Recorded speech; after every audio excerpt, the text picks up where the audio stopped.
Today's webinar, entitled Building Capacity for DEI and B. Just a couple of housekeeping items before we get started. The webinar recording will be posted to the APA webpage under Continuous Learning area on our site within 24 hours. Professional continuing education certificates are being offered for today's session.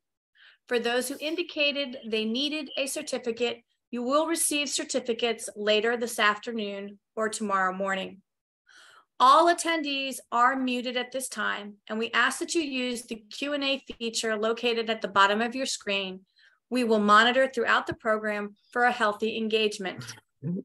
At this time, allow me to turn the event over to today's facilitator, Holly Judd, our Chief of Staff and Director of Human Resources. Holly? Good afternoon, everyone. And again, welcome to our third five-part DEI series. As Suzanne mentioned, today's webinar is entitled Building Capacity for DEI and B. Again, my name is Holly Judd, and I am your facilitator today. And I have the wonderful pleasure of welcoming our presenter today, Dr. Dana Gillen, Director of Operations and Faculty Development for Carle, Illinois College of Medicine, where she provides strategic and tactical leadership for departmental operations, faculty engagement and evaluation, and faculty development. Dr. Gillen has also served as a director in a major nonprofit. She has worked for a couple government agencies and has honored our country with her service in the military. Dana, welcome, and the platform is yours. Thank you so much, Holly. And welcome, everybody. Thank you for joining us today as we talk about building capacity for diversity, equity, inclusion, and belonging. I'm so excited to be here today and to share this conversation with you. I'm really hopeful that you all will jump in and that you will share with us today because that really helps to create this conversation around DEI and B. So let's talk about our purpose today. You could move forward on the next slide, please. So today, what we want to do is to discuss, address, and evaluate. I really want to make sure that when we're done today, that we have something tangible to walk away with. So we want to discuss our core principles surrounding diversity, equity, and inclusion, as well as belonging. Sometimes when we talk about DEI, we don't necessarily talk about belonging. So we want to incorporate that as well today. We also want to address the impact of bias and microaggressions to help better manage these impacts across the organization. I also want to make sure that we evaluate our DEI and B efforts in relation to organizational impact. When we are looking at these efforts, we want to look at them across the organization and to see how they impact the organization at large. So I also want to encourage you, we're going to have some polls today. Please make sure you respond to those polls. Drop your comments in the chat, as we will be monitoring those chats, and your engagement today enhances everyone's learning experiences. So let's get started. So why would we address diversity initiatives? Is it for the purpose of compliance or organizational cohesiveness? Oftentimes when we look at our diversity initiatives, our DEI and B, what is it that we're thinking of? What is it that we are considering as to why would we do this? I want us to really consider that, because oftentimes we get stuck in the way that we manage things or the ideas that we come up with in terms of DEI and B based on why we're doing what we're doing. What's our motivation? If it is purely compliance, I just need to make sure I'm doing something because someone said I had to, or because I want to check a box. It really limits the scope of what I'm going to do. It limits the way that I do what I do. It limits who I get involved in the activities. But when I consider organizational cohesiveness. What do I want to happen? What are the outcomes that I'm expecting? How am I building towards something? It changes the way that I engage in these activities. So as we're moving forward today, please consider your why in terms of why we are addressing these diversity initiatives. So let's talk about diversity. What exactly do we mean when we use the term diversity? This is a slide that I like to use when I talk about diversity, because diversity can be visible and invisible. Oftentimes when we think about diversity, we think about ethnicity, right? That's easy. Or gender identity. Those are common ways in which we describe diversity. We might also think about age, but neurodiversion is also a part of diversity. The way someone thinks is about our diversity. Our nationality, our cultures are a part of our diversity, and our religion, all these pieces we bring to the table. We can't leave any part of who we are at home. We bring all of it into the organizations. And these characteristics define us as individuals, and they help make us into who we are. And they determine how we think and how we interact, how we engage. They color our conversations, and they can lead to a higher level of creativity depending on how we are able to express this diversity throughout our teams and throughout our organizations. So I wonder, when we look at each other, are we cognizant of these pieces of our diversity that are both visible and invisible? So let's consider the broader picture of DEI and B. So diversity, it is the representation of multiple identities, right? So that's this piece on the left, right? Inclusion represents the thoughts, the ideas, the perspectives that all individuals have, and ensuring that in our workspaces, they all matter. Equity, the fair treatment of all, that helps ensure full participation and opportunities. So these are pieces that we probably all heard if we've been involved in any level of DEI work, or we've been in our organizations and someone has mentioned DEI. So when we talk about diversity, and we want to make sure, let's make sure we have everybody at the table, right? Everybody gets a seat. That's diversity. But when everyone is at the table, is everyone included? Does everyone have an opportunity to share and ensure that in the sharing, all of those thoughts and ideas have the sense that these thoughts and ideas actually matter? Or is the sense that some matter more than others? That's when we get into that space of inclusion. And I know that, again, if you've been around DEI, you've heard these terms. So this part is just kind of a reflective part, right? And then equity.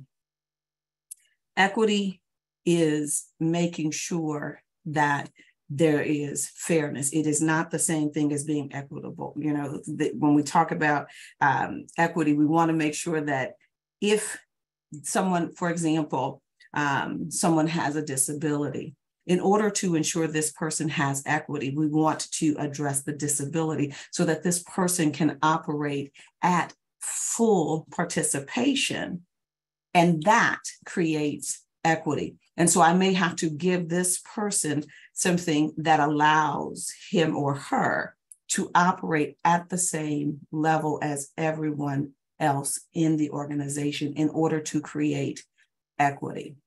And so it's important for us to understand these terms, and we've heard them. But what about belonging? How do we address belonging? Let's talk a little bit about that. When we look at belonging, that intersection of DEI creates this space of belonging. And so let's talk about that a little more in depth.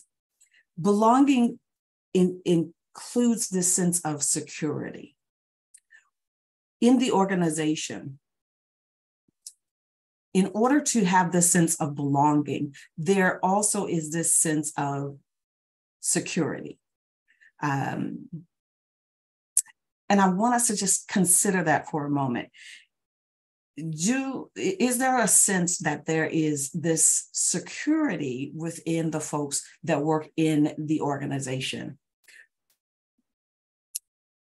What does that mean for us? There has to be, for belonging to happen, senior leadership commitment and involvement, because we can't create the sense of belonging at the frontline level.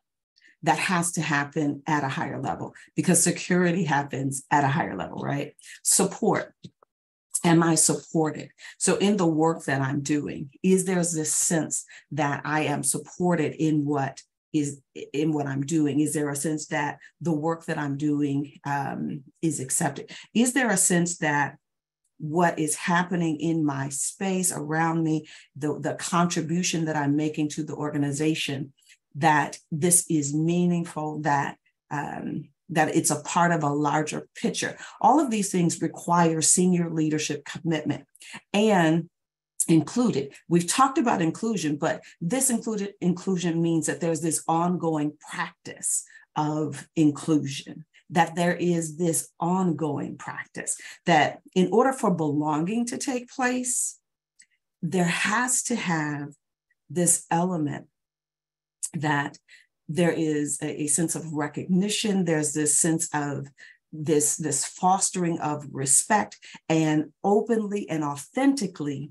sharing of thoughts and commonality in order for belonging to happen. And oftentimes in organizations now, especially since the time of the pandemic, COVID, right? Belonging has in some spaces taken place of what used to happen in other environments. Oftentimes we have this sense of belonging in our church communities or in our service-oriented organizations.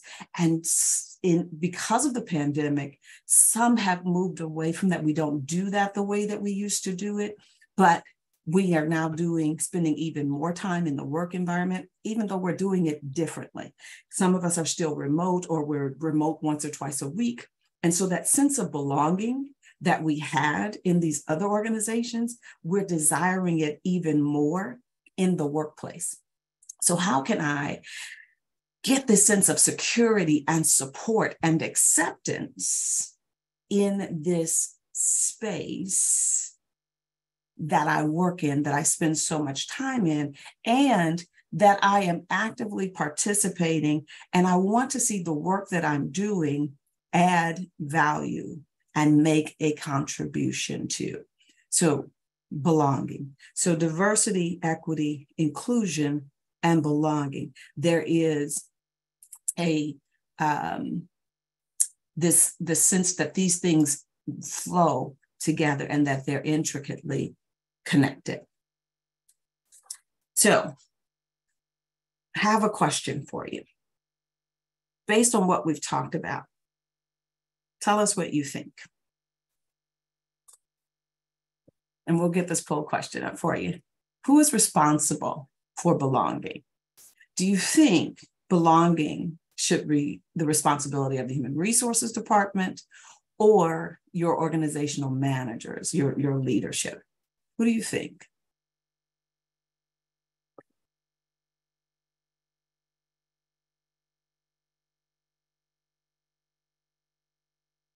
We'll take a few seconds for you all to vote.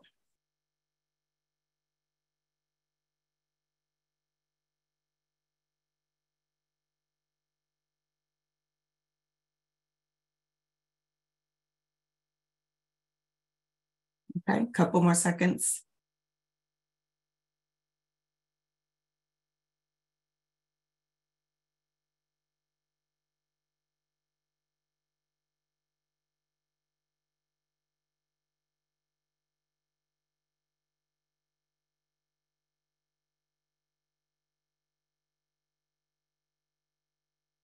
Okay.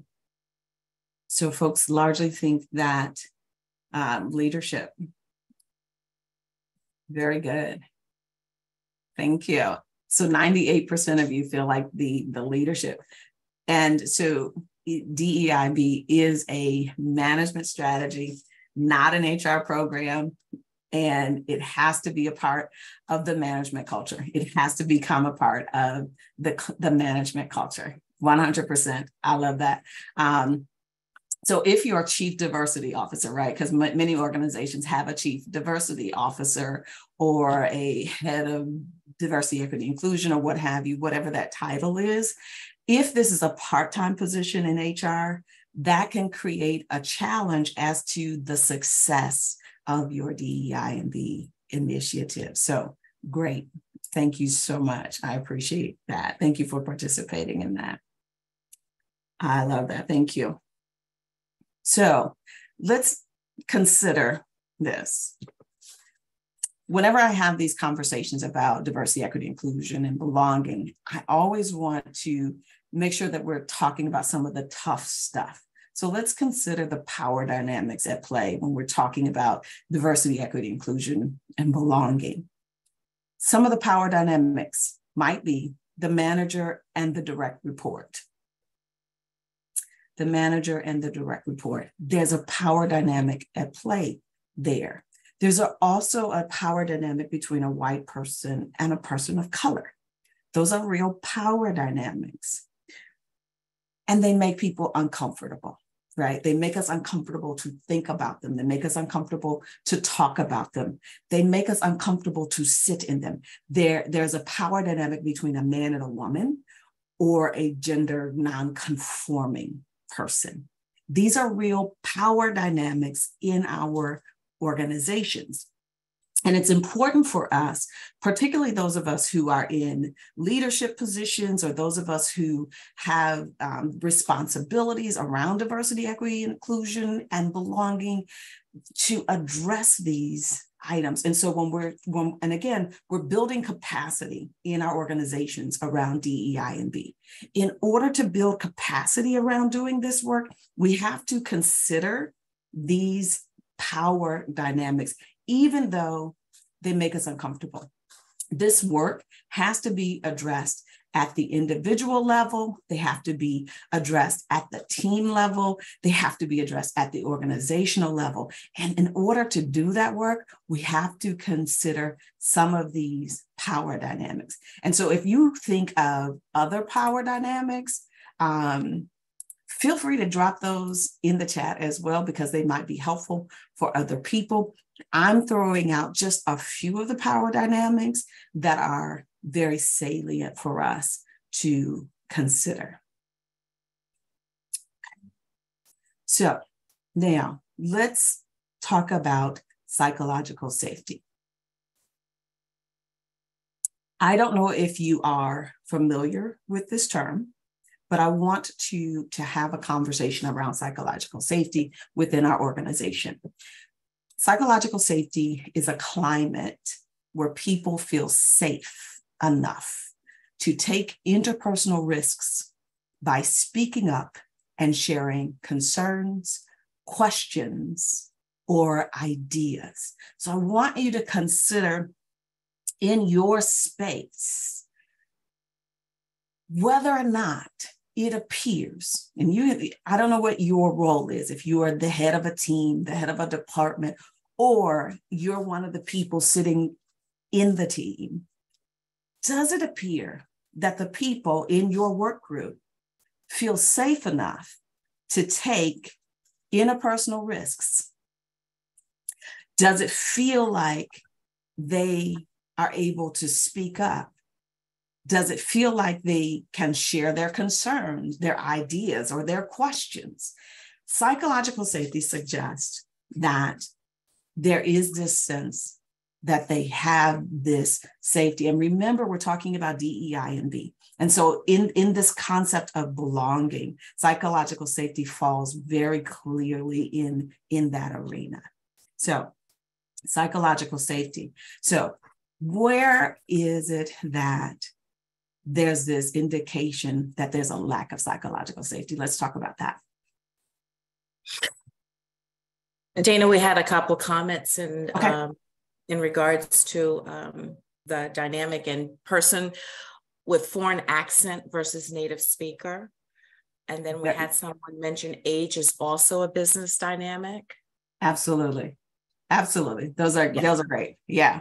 And I appreciate that. Thank you. And they can also fall into this space that we're talking about in terms of psychological safety as well. So thank you for sharing that. Thank you.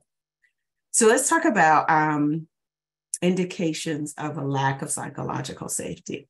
If an individual makes a mistake, she or he is penalized for the mistake. This can be an indicator of a lack of psychological safety. So you're in a work group and someone makes a mistake and there's a penalty for the error. It's not a part of the learning environment, but it's a penalty. Or it's difficult to ask other members of the group or department for assistance. So there's not this sense of collaboration, right? Or people on the team are often rejected because of their differences. Another potential indicator of a lack of psychological safety, it's not safe to take a professional risk on the team. I don't know about you, but in my career, there have been times when I've taken on a task that I was unfamiliar with. And it was a reach, right? Anybody ever set a reach goal where, it was like, this is something that I want to do. There's an area I want to grow in. Is it safe to take a professional risk on the team? And then another potential indicator of a lack of psychological safety, a unique skill or perspective not being valued or utilized within the group or department. Sometimes in olden days, I will say, I've done HR a very long time. It was the thought that you allow people to work in the areas that they know and stick to that, right? Just do that. We're not doing other things. These are potential indicators of a lack of psychological safety within a work group. So consider these items in terms of diversity, equity, inclusion, and belonging. Okay. Hey, Dana, we have a hand raised. Yes. Kelly Jans, do you want to unmute? Thank you. Kelly, you can ask your question.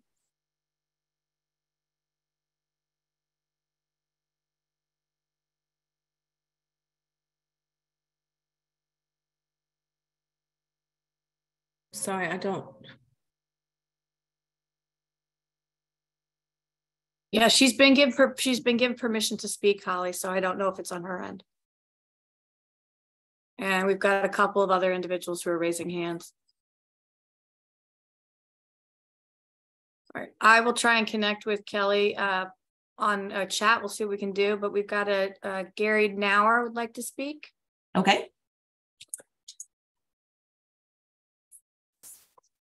Raised my hand by mistake, sorry. Oh, okay. Yeah, my bad. Okay.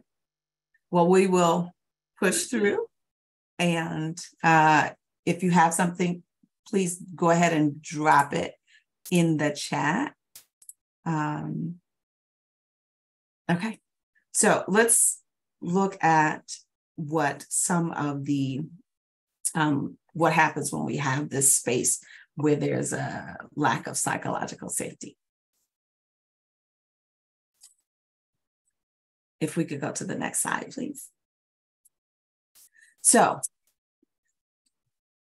when there is this lack of psychological safety, it can lead to a decline in productivity, a decline in innovation, and a decline in performance.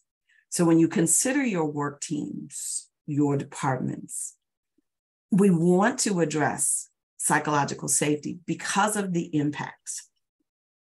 And again, we are talking about diversity, equity, inclusion, right? Psychological safety is a part of that piece. And I want you to have these elements that you can address, because that's what we're doing. We're taking these pieces and saying, okay, how can I address these elements? So we want to address psychological safety so that we can look at what are these impacts.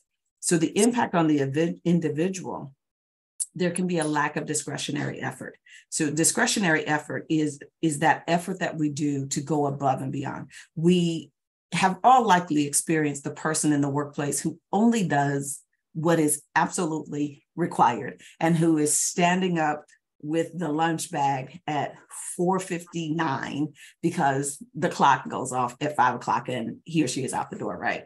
The person that's giving discretionary effort is going above and beyond, is looking to see, this is what I can do to add to this thing, right? But when we lack psychological safety, discretionary effort goes out the window. I begin to stop. I don't feel valued. I don't have this sense of belonging. I don't feel included anymore. I don't feel like there's an equitable workspace for me. And suddenly I'm not giving what I was giving. And there's this increased absenteeism. And you can be absent and be in the building at the same time. And increased attrition. Somehow, folks just keep leaving. And there is a huge cost associated with high organizational attrition. So we need to look at that. So what do we see with regard to companies with high psychological safety? So this is some data from Gartner Research, and I want to highlight a couple of boxes on here. And so that top one is 76% is the more engagement, companies with high psychological safety. So these are companies who are getting it right. And Suzanne, I highlighted 3 boxes on this one, if you could click through. And then 50% more productivity, companies with high psychological safety. And Dana, my apologies. Do you need me to advance the slide? Yes. There's some highlights on this one, so it should just show up if you click on it. Oh, thank you. Yep, one more. That's it. Go back. Yep. There we go. Apologies. No problem. Thank you. And so 50% more productivity and 57% workers are more likely to collaborate when companies have high psychological safety. So when we begin to address psychological safety within the organization, these are some of the positive outcomes associated with that. More productivity, more engagement, and more collaboration. And that is good for the organization. When folks are collaborating, we're building that sense of belonging. We are also able to extend that feeling that is involving inclusion. We're also able to have more conversations that enhance that sense of equity. So we begin to gather more data. We're doing greater work, and a more productive organization helps address whether or not we have issues around attrition. So we begin to have better conversations that help us at the management level around the whole structure of DEI and B when we address psychological safety. So tell us what you think concerning you. Do you share your authentic self with your coworkers? This is what I want to know from you. You always do, sometimes, never, not sure. maybe never. Where are you?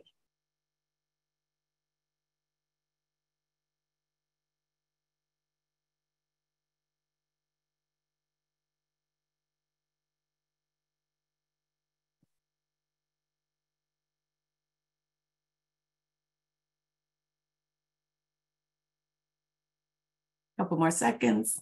Just want to know where you fall in this particular question.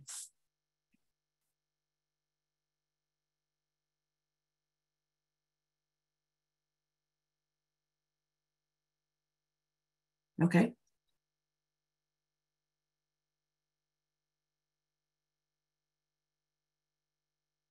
So 75% is a sometimes, 22 always.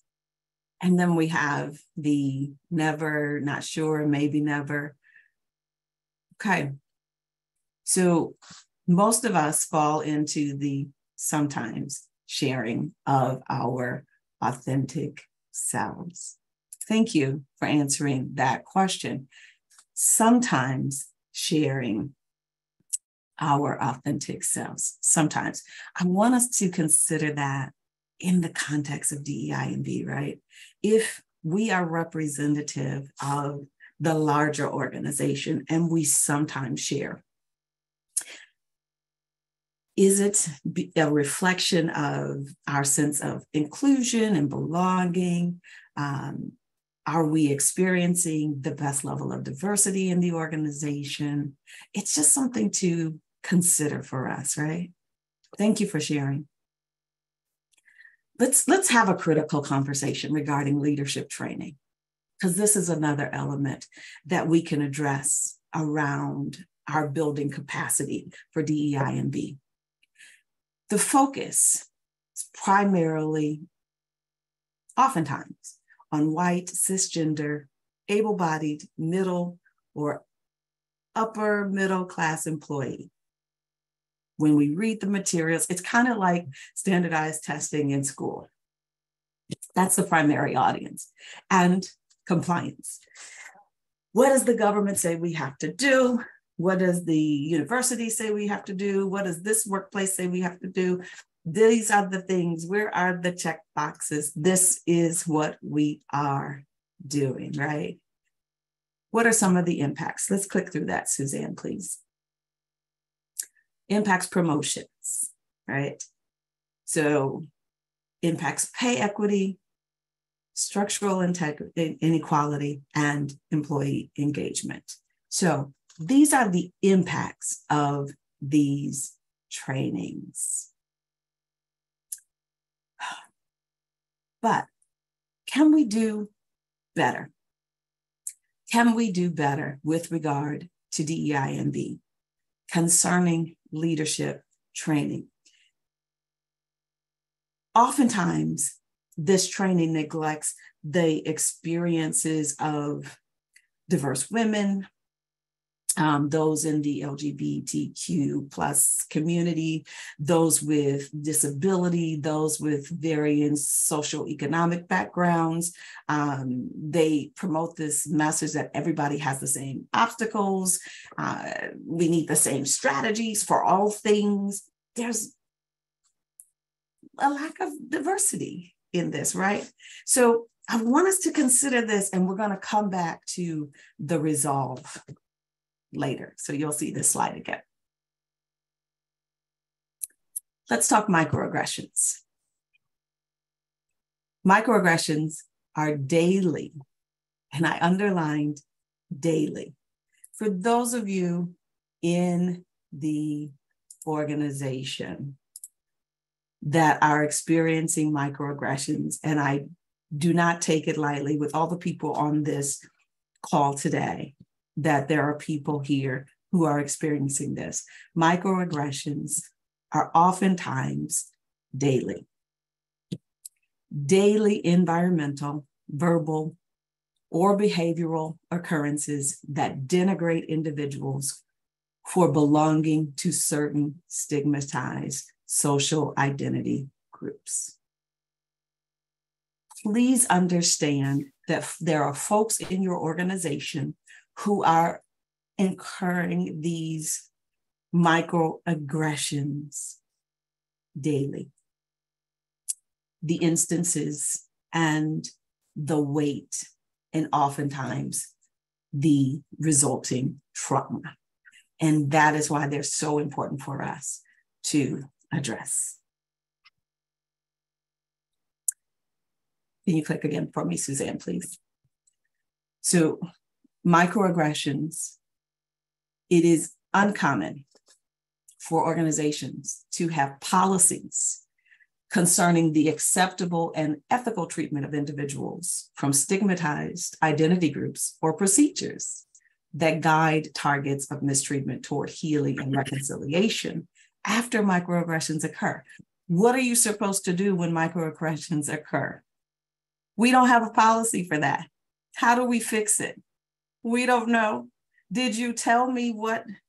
Is there a certain thing that's supposed to happen to fix what was broken? Do we have a document that helps us heal when a microaggression occurs daily in the organization? Is there something that is written down for us that helps the person who aggressed? Is there something that helps the person who's been aggressed? We generally don't have that in the organization. And, Suzanne, microaggressions pose significant challenges for reporting or addressing experiences that are subtle in nature. Because when we say this happened, but it was so subtle, how do you report that violation? Because most of our policy documents will say something that has to be egregious in order for it to be reported. But these microaggressions that are happening daily are much more difficult to report. So how then are we addressing microaggressions? What do we do? Effective microaggression training could help employees from dominant groups understand appropriate and adaptive responses to targets who confront them about subtle discrimination.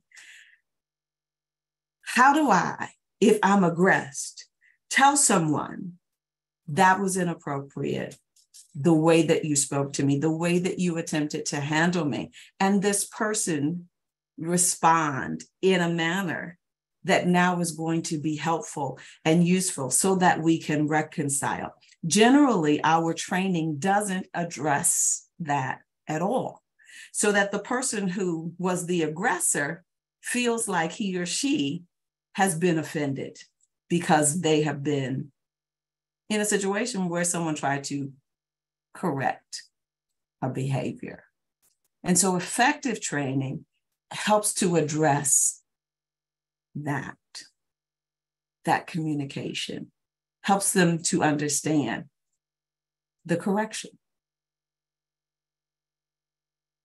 And targeted employees may face victim blaming, gaslighting, and splaining when confronting workplace microaggressions, even from those in power, like their supervisors and those to whom microaggressions are reported. So if someone is aggressed, they're oftentimes told, it really wasn't that bad. Maybe you misinterpreted. But again, microaggressions are daily, they're ongoing often. And so to be told that maybe it wasn't really that bad, it really didn't happen, are you sure? Or what did you do to cause that? Maybe you messed up. Maybe if you hadn't had, then this wouldn't have. Effective microaggression training needs to be something that covers these situations and helps move us away from these behaviors. Also, let's talk micro affirmations, because we've heard about microaggressions, but have we heard about micro affirmations? Mirroring language.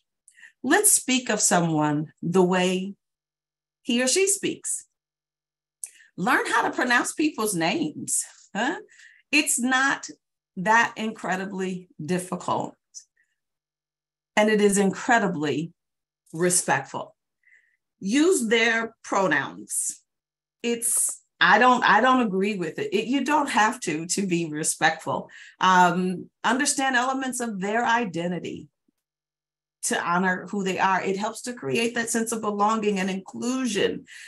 Acknowledge holidays or celebrations based on identity, like Juneteenth and Ramadan and Easter. It doesn't have to be, well, that's not traditional. It's not your tradition, but it is someone's tradition. Invite the quiet, the person who never makes a contribution, but you know that they're in the room. Invite them to the table. Are there other ways that we can affirm the other folks that are in the room so that we enhance that sense of belonging and equity and inclusion and diversity, so that we're bringing all these pieces to the table and we're moving further away from microaggressions and more into micro affirmations. Dana, I have two comments Yes. or questions around microaggressions. One, the first one is any examples of microaggressions that you can provide? Sure. So one example, which is relatively common, is to refer to a Black person as articulate, right?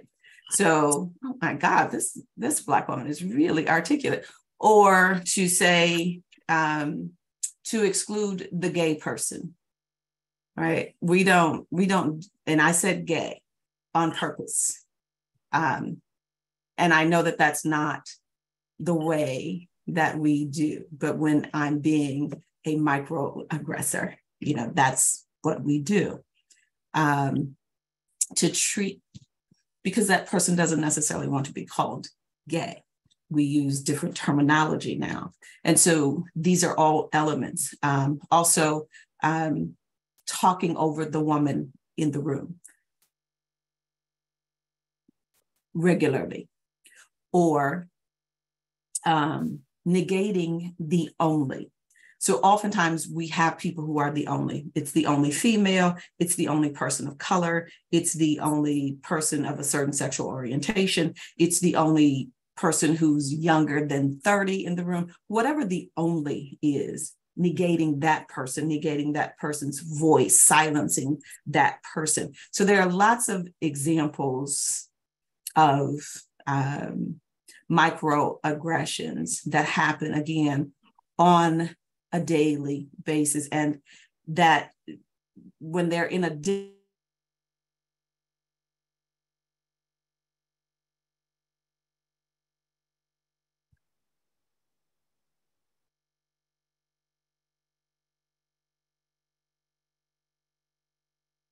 aggress that someone. Yelling at someone is more than a microaggression. It's simply an aggression, but it also happens in the workplace. And so we want to be careful of that too. Okay. And the second question comes from Jeremy Griffin. This is so prevalent in higher education. To compound the complexity, some campuses' clientele are acting out microaggressively toward facilities employees. How do we address when it is an employee in our department being aggressed by someone unintentionally in a different department? And the second part is, how do we successfully communicate intention versus impact? So when it is an employee who is being aggressed by someone in a different department, I think it is important to have, I don't believe that we should ever leave our employees in a situation where they have no allyship, no covering. They should know that if I come to my home department and I say this is an issue, that someone's going to step in and address the issue. So I think that's important. So documenting it, having the conversation, setting a meeting, and getting down to what the issues are, because we want to create an environment where our employees feel that sense of security, that sense of safety, that sense of belonging. And their work environment, if they're in facilities and they're all over campus, their work environment is all over campus. And there's a requirement that they feel safe all over campus. So I would have that discussion, have a meeting, have a conversation, find out what the issues are, and intervene. Great, thank you. Okay, so we have another question for you. This question assumes that you're aware of exclusion in your organization, in your department. And by organization, take it at the level that you are aware. How is exclusion impacting your organization? Is it high turnover, low morale, decreased innovation, lack of collaboration, a challenging culture, or is it two or more of these?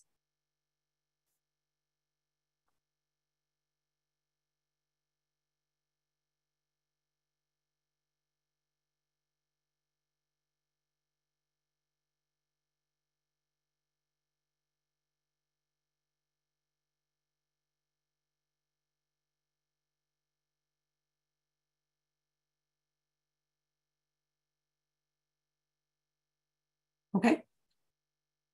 Everybody had a chance to respond. You have a few more people, Dana. Thinking. Okay. 1 second. Okay. I guess this question is a little complex.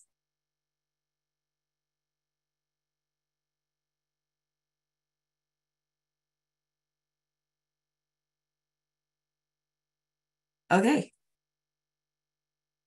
Thank you. So 15% high turnover, 28% low morale, 9% decreased innovation, lack of collaboration at 27%, challenging culture 18%, 61% two or more. That I really appreciate your responses, because this is insightful. Thank you for paying attention. And I'm really hopeful that our conversation today is going to help you kind of begin to address some of these items in your organization. Okay, let's go back to our conversation about leadership training. So we just kind of touched on this earlier, and I said we would come back to the resolve, because oftentimes our leadership training focuses on this really genericized version of what leadership training should be. And it's focused on this non-diverse group and compliance, but it has these impacts on who we're going to promote. And too often the promotion, everybody looks the same, right? Pay equity becomes an issue, and we struggle with that. And it's really hard to hire if we're not addressing pay equity. That's an issue. Structural inequality becomes a challenge. And then employees don't want to engage. So what is our resolution? Let's check. Let's deal with executive capacity building, DEI and B training programs. Diversity training is one of the most widely known diversity interventions, right? We're just gonna do diversity training. That's what we're gonna do. But sometimes in that, there's too much focus on diversity awareness rather than skill building. We want to look at how do we build skills. And so that's what we've been doing here today, is to try to get you into some of the nuances, to have a deeper level conversation around some of these components, so that you can begin to look at some of the foundational elements, so that we're not doing these high level things. And let's just be aware. Let's just make sure everybody knows what their bias is, but not do anything with it. We want to get down to the foundation so that we can have organizational change. So I have another question for you. When was the last time you talked about diversity in a staff meeting? A year ago, 6 months ago, 3 months ago, last week, maybe never?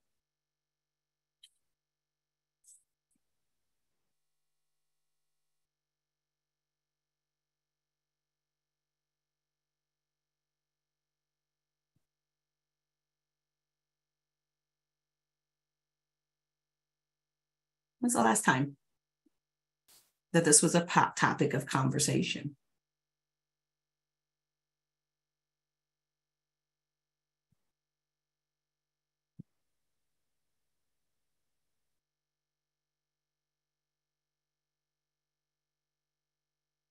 So we got 40%, that was last week, 33% 3 months ago, 10% 6 months ago, 8%.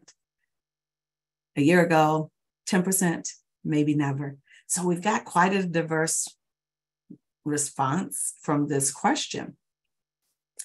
It's important that we begin to have these conversations with some regularity, but not because of compliance, but because it's a part of who we are. It's a part of the work that we do, because it's a part of how we incorporate the people. And it's not this conversation around, oh, let's talk about diversity. No, but because it's become a part of the fabric of the work that we're doing. And hopefully you'll begin to see more and more of that as a result of the conversations that we're having today. So how can we incorporate DEI into our work environment? Organizational language. Organizational language. What's the language that we speak in the organization? So let's talk about our position description. Gender-based language in position descriptions, for example. Oftentimes in our position descriptions, we use the term he instead of something a little more gender neutral. And we see it in our job interviews as well. We can be consistent in our interview questions and alleviate biased questionings in our interviews. And our websites should be spaces that are welcoming to people. And so we can change the way that we present our organization. So our organizational language is one way that we can become more inclusive. If I pull up the website for your organization, is it a space that looks like I want to come work there? Because the pictures are not all the same. Right? I want to be able to see that there are people of different ages and different ethnicities and different abilities on the website. When I'm reading about the position descriptions, I'm seeing something about diversity of skill set. So organizational language is one way that I can present the organization in such a way that I'm incorporating more DEI and B into this work environment. And if I'm in the organization, if I'm an employee, I feel better going up for a job when I'm looking at the position description and it looks like I might qualify for it because I don't have to be a he. So let's look at organizational language. Dana? Yes. I have a question for you. Yes. What do you do if you reside in a state where it's literally illegal to discuss DEI in the workplace of public institutions? So there are changes, right, in the law, and different states have different challenges, and we can't say certain words, but that doesn't stop us from being gender neutral in our language. That doesn't stop us from being consistent in the way we apply our norms, in the way that we interview people. So we can still do the work without using certain terminology.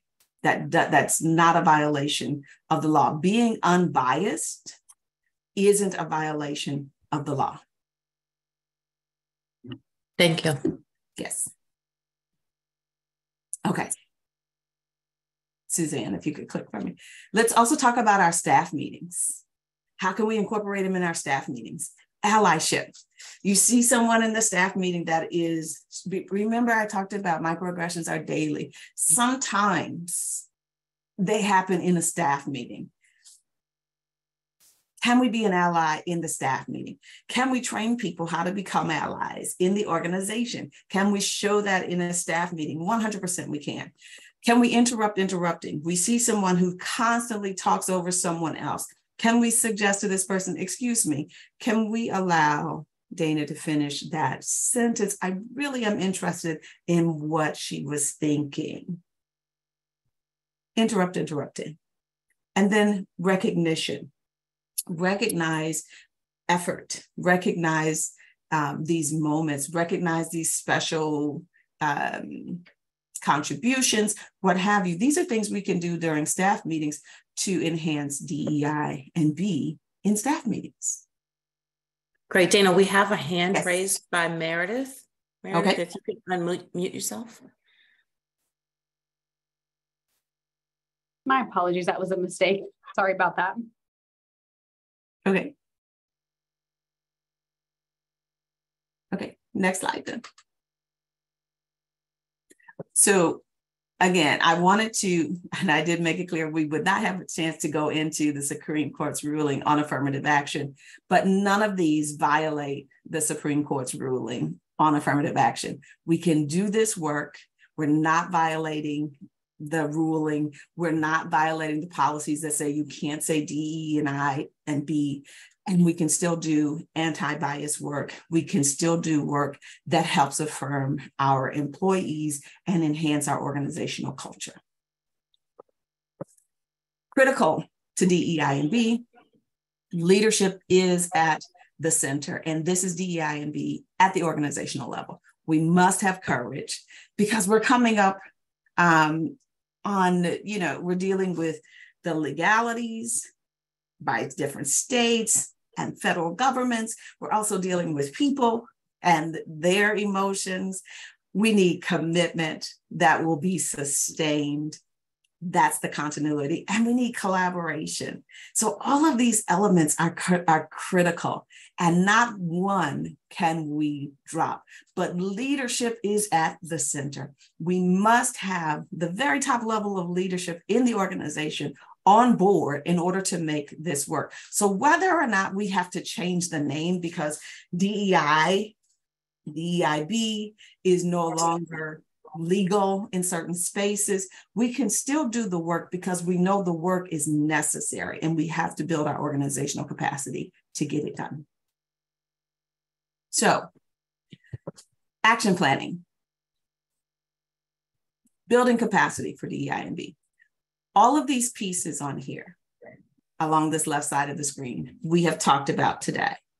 DEI and B, psychological safety, leadership training, microaggressions, microaffirmations, organizational language, staff meetings. We've talked about all these pieces. There's some of the considerations towards building capacity within your organization. I just want to know from you, what are some of the action steps you're going to take in your organization to make this happen? How are you going to build capacity given some of these pieces that we've talked about today? Please raise your hand if you'd like to share in your action plans.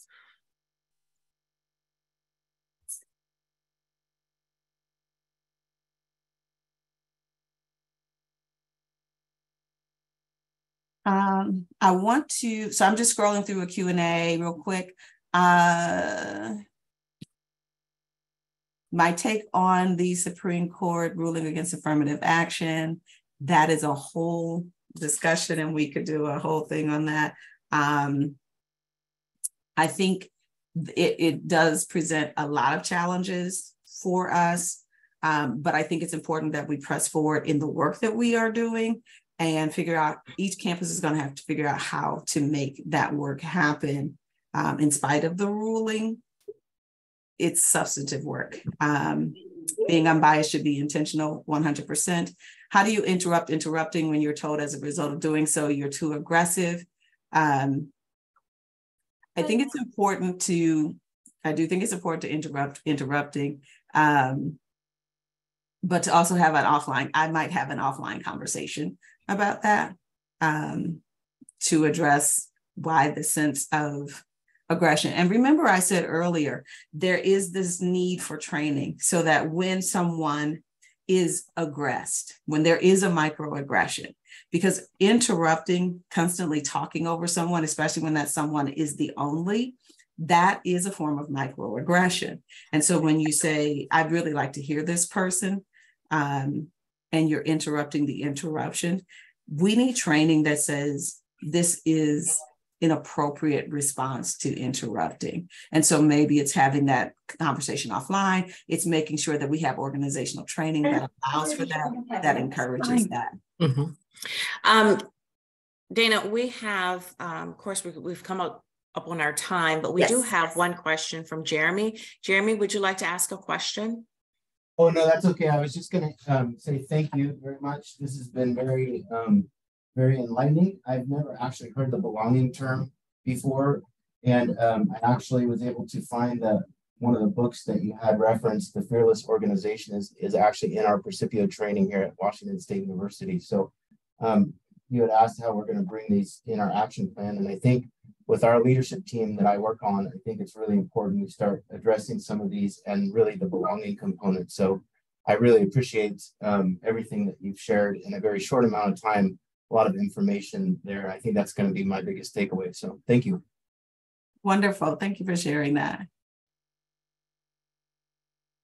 And then I know we're short. Someone asked about incorporating DEI into physical design space. Thoughts on the topics. I do have ergonomic certification. It's really important that everyone's ergonomics needs are taken into account. And so if you have an ergonomist on hand doing some sort of analysis for people might be helpful. Awesome. Thank you, Dana. Absolutely. That was Thank you, Bob. Great presentation. We definitely thank you for the time that you've taken to share with us today. I'd like to thank everyone for joining in on our webinar today as well. Today's video will be posted later today on our DEI webpage, as well as on other pages on our website. And we hope that you will join us for our next DEI webinar, September 13th, with Terry Doucher, Senior Consultant at NACUBO. But Dana, once again, thank you so much. And I hope you all have a great afternoon. It's my pleasure. Thanks, everybody. Thank you.